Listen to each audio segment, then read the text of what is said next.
everyone. Today I'm going to teach you how to make this guinea pig house. So this one's pretty big. You can make it to the size that you want, and I'm sorry if this tutorial was a lot of talking in it. A lot of things were hard for me to explain, but yeah, I hope you guys enjoy this video and just keep on watching if you want to know how to make this.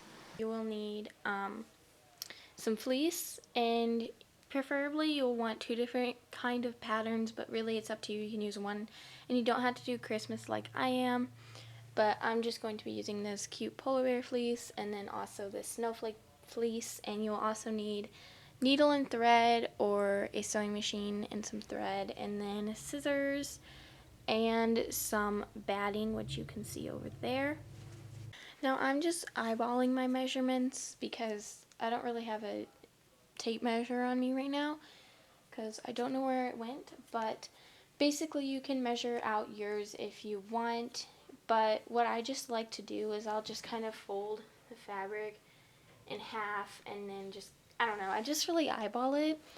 And so yeah, that's what I'm doing. And you're gonna want to cut 2 layers, because one's going to be the inside and this is going to be the outside. Also going to want to cut your batting the same length or size or whatever as your fabric, because it's going to go on the inside. And I doubled mine because I want it to be able to stand up better and not be so flimsy and just like fall.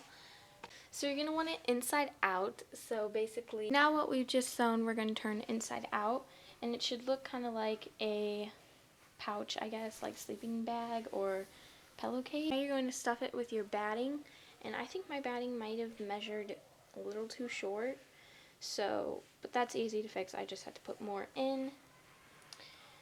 So I'm going to stuff it now, and this is like the hardest part of this whole tutorial, is stuffing the batting in and getting it flat because it wants to stick to the fabric. Okay, so I eyeballed this a little too big.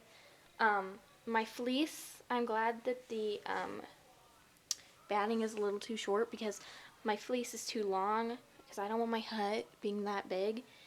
So I'm actually just going to sew this.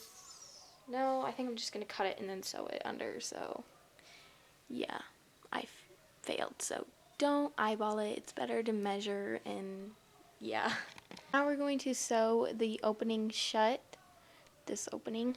So the best way to do that, I would recommend, is to, as you can see, it's not all the way flat anyway, so I need to fix that. The best way to do this, like I was saying, is to fold it in a little bit, like this, because then there will be no raw edges, and then sew it down right there, and it'll look the best. So now that you've sewn it shut, you can see what I was kind of talking about, how when you fold it in, it looks the best. Now we are going to make sure that the batting on the inside doesn't fly around. So what we're going to do is sew a square on the inside like that, and that will help to keep everything all together. Now you have to cut the front of your house, but that can be really tricky. So what I do is, since the fabric is so long like this, I usually fold it in half like this, and then I just kind of make it like this, like into a more of the rounded shape, if you know what I mean, and then I trace it around it and cut out that piece of fabric. And you always want to cut it a lot bigger than you think you're going to need, because it's going to shrink once you sew, and then also once you put the batting in. So I cut out the shape, and I cut it a little bit smaller than what I want it to be, because again, we're going to sew and then you're going to put batting in it, which is going to make it like expand more. So it's going to shrink quite a bit, especially this front piece, more than this part will. And for anyone wondering, I am doing this for the front side of this. This will be the inside of it, and then I want to have this be the door kind of way. I don't know if that makes any sense, but yeah. So now we're going to sew this, which is also kind of tricky. I keep saying that a lot, I know, but what I'd recommend doing first is sewing maybe this inside, and then you're going to sew around here and leave this whole part open, because we're going to flip it inside out. Okay, so after you've sewn the inside, we're going to flip it now because it won't flip if you didn't, I guess? I don't know. Oh my, I messed up. I screwed up. I screwed up. Okay, so I realized something. After you sew it like this, you really can't flip it inside out because it's such an odd shape that it just doesn't work. Wait, yeah, it does. Oh my gosh, it does. Wait, wait, wait. I got it. Okay. So I was just very confused, and a lot of you guys are probably going to run into this problem too because I was really confused.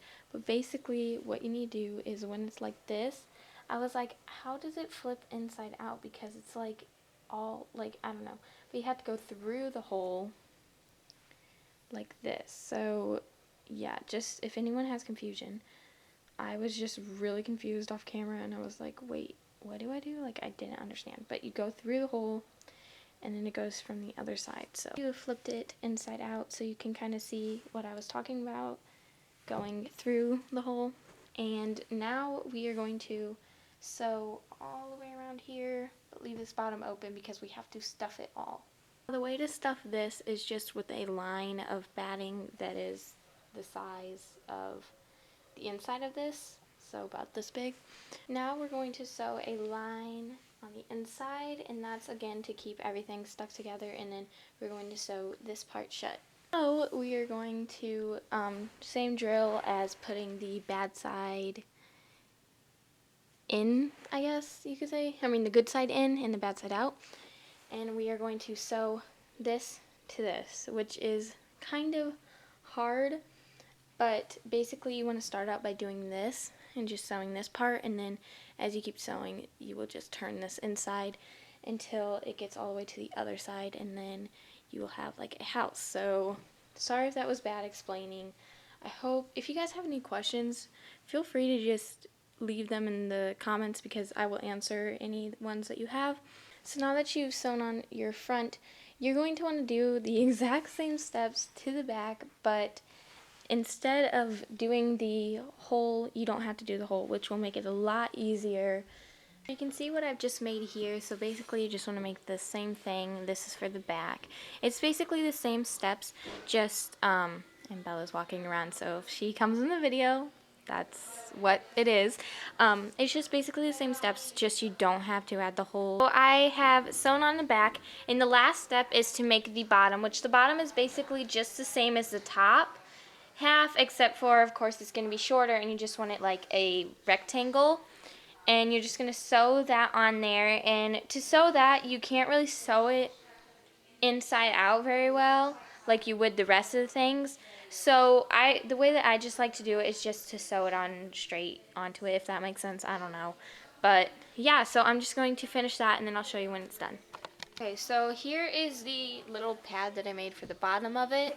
And you can make, after you've done this one, you can always make inserts. So you can just make a bunch more of these to insert out and in if you want.